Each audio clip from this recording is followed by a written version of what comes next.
Hello students. तो इस video के अंदर हम डिस्कस करेंगे एचटेट पीजीटी केमिस्ट्री 2023 की आंसर की। देखो सोल्यूशन मैंने ऑलरेडी डिटेल में आपको करवा दिए हैं। जिनको सिर्फ आंसर्स मैच करने हैं 5 मिनट के अंदर मैं आपको आंसर की शो कर देता हूँ। जैसे मेरे पास सेट सी है तो उसमें जो क्वेश्चन तो आपके सेम ही रहेंगे। तो जो CFSC वाले का आंसर था वो आएगा 0.4। उसका अरेंज इलेक्ट्रोफाइली का ऑर्डर आएगा 1 to 3। ये वाला आंसर क्या हो जाएगा, इसके लिए करेक्ट हो जाएगा। उसके कॉलराशु वाले का 390 आंसर आएगा। आपसे ये इजी क्वेश्चन पूछा गया था, इसका जो आंसर आएगा वो AB3 आएगा। उसके बाद केमिकल काइनेटिक्स वाले का थर्ड ऑप्शन आ जाएगा। और ये हमारे पास जो भी क्वेश्चन है आपके ऑप्शन के अकॉर्डिंग मैच कर लेना, ये हमारा क्या हो जाएगा, करेक्ट आंसर हो जाएगा। ठीक है। क्वेश्चन नंबर 97 फ्रीडल क्राफ्ट वाले का आइसोप्रोपाइल बेंजीन करेक्ट आंसर आ जाएगा। ये NO3 माइनस में बॉन्ड पेयर लोन पेयर 4,0 वाला करेक्ट आंसर आ जाएगा।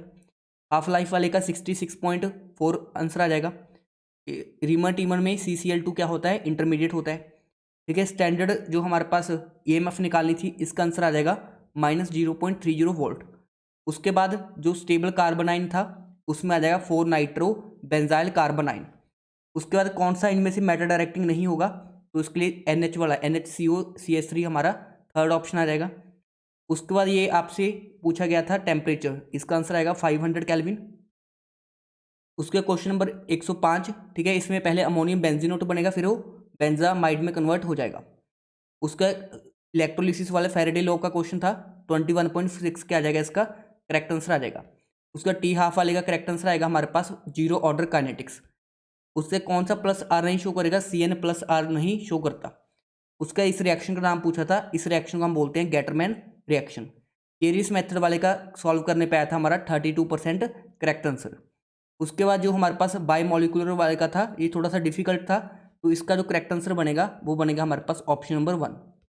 उसके बाद देखो जो हमारे पास कितने मोल्स कितने कूलम रिक्वायर्ड होंगे, 1.93 इंटू 10⁵ ठीक है। इनमें से कौन सा एरोमेटिक कंपाउंड नहीं था, साइक्लोप्रोपीन।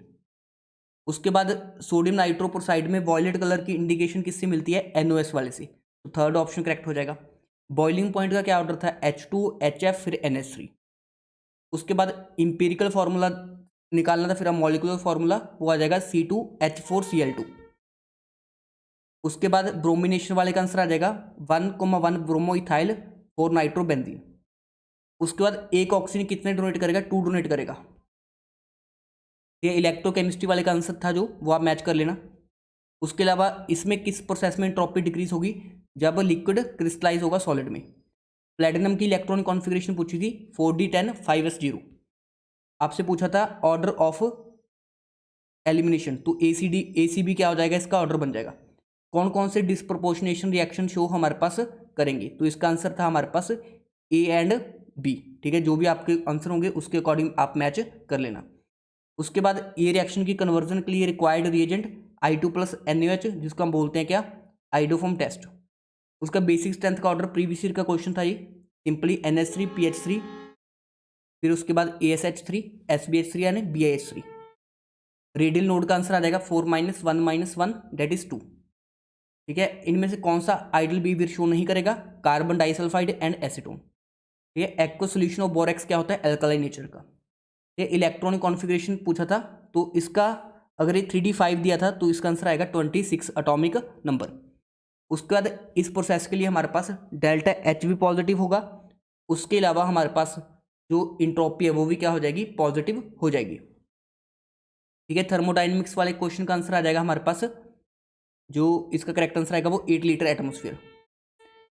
इनमें से कौन सा एक्टिनोइड को बिलोंग नहीं करता, TM एक्टिनोइड्स को बिलोंग नहीं करता। जो आपके पास बॉइलिंग पॉइंट वाला आंसर था, इसमें मोलर मास निकालना था, तो इसका आंसर आएगा 50। ओजोनोलिसिस वाले का आंसर आएगा 2 मिथाइल प्रोपीन। कैनिजारो कौन शो नहीं करेगा, इथेनॉल शो नहीं करता। कुचरोव रिएक्शन का आंसर आएगा हमारे पास एसिटाल्डिहाइड। उसके बाद IUPAC नेम बताना था, इसका आएगा डाइमाइन क्लोराइडो नाइट्राइटो एन प्लेटिनम 2।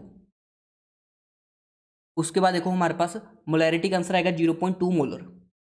इनमें से हाईएस्ट बॉइलिंग पॉइंट किसका होगा, 1 मोलर सोडियम सल्फेट Na2SO4 का। उसका मैच करना था आप, ठीक है, देख लेना ठीक है किस किस का मैच हो रहा है। ठीक है। अपने ऑप्शन के अकॉर्डिंग चेक कर लेना आप, जो भी सेट होगा। उसके बाद देखो the correct order of first ionization energy, तो इसका आंसर बनेगा हमारे पास सेकंड ऑप्शन। ठीक है। अल्कोहल को एल्डिहाइड में कन्वर्ट करने के लिए हम यूज़ करते हैं पीसीसी का। उसके no two electron same orbital में सेम स्पिन नहीं हो सकती, तो उसको बोलते हैं पॉली एक्सक्लूजन प्रिंसिपल। कौन सा कंपाउंड एग्जिस्ट नहीं करेगा? नियोन का कंपाउंड एग्जिस्ट नहीं करती। उसके बाद ये वाला क्वेश्चन था आपसे, जिसमें आपसे क्या पूछी थी? Internal energy. तो इसका आंसर आएगा 37.9। उसके बाद देखो, इथेनोइक एसिड जब बेंजीन में एसोसिएट करता है तो उसका क्या होता है? जो depression in elevation in boiling point क्या हो जाता है? हाफ हो जाता है। उसके बाद बॉन्ड एनर्जी का आपसे ऑर्डर पूछा था, फ्लोरीन तीसरे नंबर पे चला जाता है, तो थर्ड ऑप्शन बन जाएगा। उसके बाद आपसे पूछा था बॉइलिंग पॉइंट का ऑर्डर, उसका ये वाला ऑप्शन बन जाएगा CBDA वाला। उसका thermodynamically the most stable form of carbon, उसको हम ग्रेफाइट को मानते हैं। उसके बाद 55 एटॉमिक नंबर किस ब्लॉक में बिलोंग करेगा? S ब्लॉक में बिलोंग करेगा। तो ये था हमारा क्विक आंसर की। जिनको आपने आंसर मैच करने हैं वो इस आंसर की से मैच कर सकते हैं। उसके अलावा इसका जो PDF लिंक है वो मैं अपने टेलीग्राम पे डाल दूंगा, तो इस PDF को आप वहाँ से एक्सेस कर सकते हो। Thank you for watching this video.